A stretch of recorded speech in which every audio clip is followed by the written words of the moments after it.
ڈیرہ غازی خان میں ایک نواب تھا، قادیانی نواب، وہاں ایک مجذوب چلا گیا اور اس نے یہاں ہندوستان کی طرف منہ کر ہندوستان ادھر منہ کر کے وہ اذان دینی شروع کر دی وہ نواب صاحب کہنے لگے قبلہ ادھر ہے، قبلہ ادھر ہے، قبلہ ادھر ادھر منہ کر کے اذان دے، کہہ رہے نہیں تمہارا قبلہ ادھر ہے، تمہارا قبلہ ادھر ہے، یہ جو قادیان ہے ادھر ہی ہے، یہ قادیان ہے، یہ شکر اللہ اپنی مہربانی فرمایا۔ میں نے یہ بہت پہلے کی بات ہے، یہ شکر گڑھ کا علاقہ ہے، کوٹ نینا اور پھر آگے کوٹ نمیانی ہے،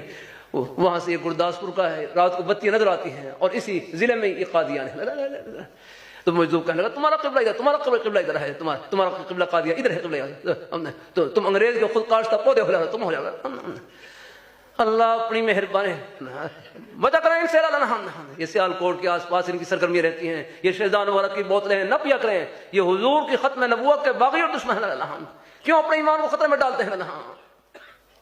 جو ان سے بائیکاٹ کہا جاتا ہے وہ بھی اس لیے کہ یہ دوستی کے بہانے، تعلقات کے بہانے